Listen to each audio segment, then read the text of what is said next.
Hello welcome back to my channel. నేను మీ జాహ్నవి. ఈరోజు recipe వచ్చేసి చాలా సింపుల్గా త్వరగా అయిపోయే మీల్ మేకర్ పలావ్ ఎలా చేసుకోవాలో చూపిస్తాను. చాలా టేస్టీగా ఉంటుంది, చాలా సింపుల్గా అయిపోతుంది. లంచ్ బాక్స్లోకైనా సరే, లేదంటే ఈవినింగ్ డిన్నర్లోకైనా చాలా సింపుల్గా చేసేసుకోవచ్చు. టైం లేనప్పుడు కూడా ఈ రెసిపీ చాలా బాగా యూజ్ అవుతుంది.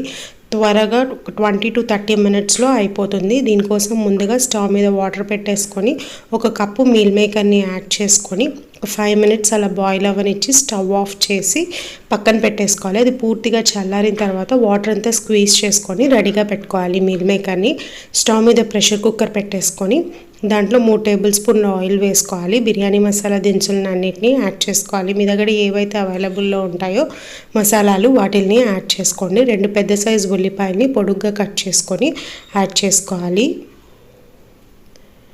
అలాగే ఉప్పును కూడా యాడ్ చేసుకుంటున్నాను. మీ స్పైసీనెస్కి తగినంత పచ్చిమిరపకాయని యాడ్ చేయండి. దీంట్లో ఇంకా కారం అలాంటివి ఏమీ యాడ్ చేయము. సో మీకు కారం ఎంతైతే కావాలో దానికి తగినట్లుగా పచ్చిమిరపకాయని యాడ్ చేసుకోండి. 2 స్పూన్ల అల్లం వెల్లుల్లి పేస్ట్ని కూడా వేసుకొని పచ్చివాసన అంతా పోయేంత వరకు బాగా ఫ్రై చేసుకోవాలి. ఆ తర్వాత సన్నగా కట్ చేసుకున్న 2 టమోటాలను కూడా యాడ్ చేసేసుకోవాలి.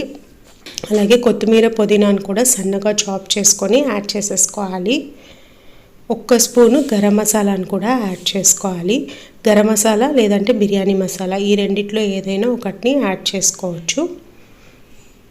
మీల్ మేకర్ని మనం వాటర్ స్క్వీజ్ చేసుకొని రెడీగా పెట్టుకున్నాం కదా, దాన్ని కూడా యాడ్ చేసేసుకొని ఒక 2 నిమిషాలు బాగా ఈ మసాలాలో అది మగ్గిన తర్వాత ముందుగా నానబెట్టి ఉంచుకున్న 3 గ్లాసెస్ ఆఫ్ రైస్, ఇది 2 టైమ్స్ నీట్గా వాష్ చేసుకొని వాటర్లో ఒక హాఫ్ అన్ అవర్ నానబెట్టి ఉంచాను.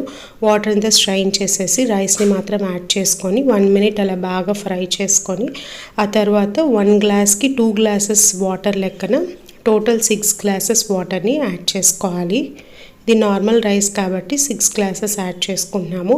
అదే బాస్మతి రైస్ అయితే 1 గ్లాస్కి 1.5 గ్లాస్ వాటర్ యాడ్ చేసుకుంటే సరిపోతుంది.